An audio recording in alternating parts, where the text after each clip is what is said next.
Bonjour, bonjour, heureux de vous retrouver encore aujourd'hui sur la chaîne des leaders NTV 190 et sur StarTime 777. Aujourd'hui, nous sommes là encore pour l'émission Allons au Canada avec un spécialiste. Nous allons parler de visiter le Canada. On se retrouve tout à l'heure pour l'émission.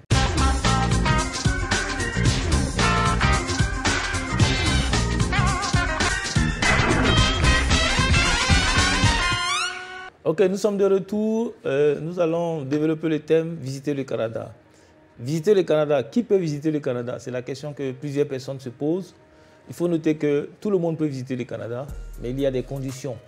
Et ce sont ces conditions-là que nous allons aborder et nous allons expliquer certaines démarches.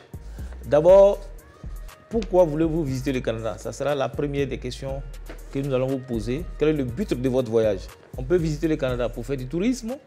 On peut visiter le Canada pour voir un parent, par exemple. On peut visiter le Canada pour des affaires, une réunion, une conférence, une formation professionnelle. On peut visiter le Canada pour des raisons médicales.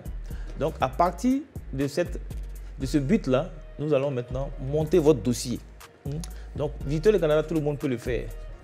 Maintenant, comment avoir accès à ce visa canadien? Donc, il faut qu'on démontre que vous allez quitter le Canada après votre séjour. Donc, c'est ce petit problème que plusieurs pays africains ont dans comment démontrer qu'ils vont quitter le territoire canadien. Donc, nous allons assister aussi à ces personnes-là pour leur dire comment il faut le faire. Par exemple, faire une lettre d'engagement auprès de notre notaire que vous quitterez le Canada. Dans le montage du dossier, il faut convaincre l'agent des services de l'immigration au niveau fédéral qui va décider sur le dossier. Il faut convaincre cet agent. Donc, pour le convaincre, il faut démontrer que vous avez des liens solides dans votre pays de résidence. Donc, qui dit lien solide dans le pays de résidence?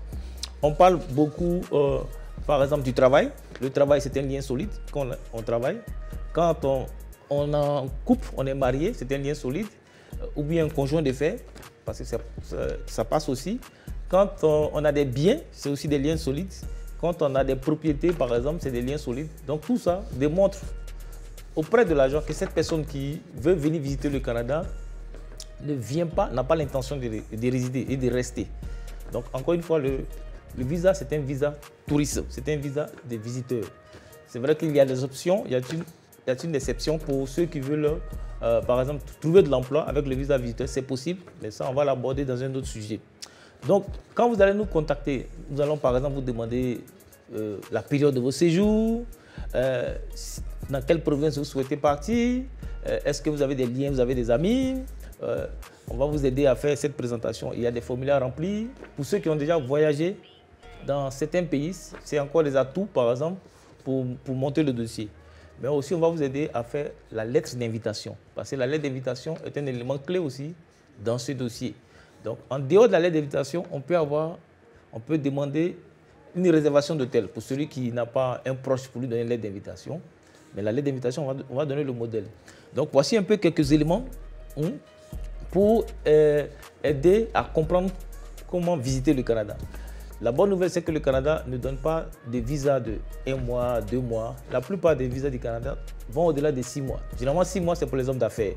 Mais celui qui veut visiter le Canada, il a un visa de quelques années, plusieurs années. Ça va dépendre de son passeport. Si son passeport expire dans 3 ans et que le visa est accordé, on va lui donner un visa de 3 ans. Voilà comment le Canada fonctionne. Donc, voici un peu, pour cette émission, visiter le Canada, ce que je peux vous dire. Mais je voulais donner une alerte à tous ceux qui nous suivent, qui vont suivre l'émission sur NTV, de comprendre que le Canada, il y a certains documents que le Canada ne donne pas dans le pays d'origine. Par exemple, la carte de résident. Le permis d'études, le permis de travail, ce sont des éléments que le Canada ne va pas donner dans le pays de résidence. Ça se prend à l'arrivée. Je voulais donner cette alerte-là à chacune de mes émissions pour vraiment éviter les arnaques.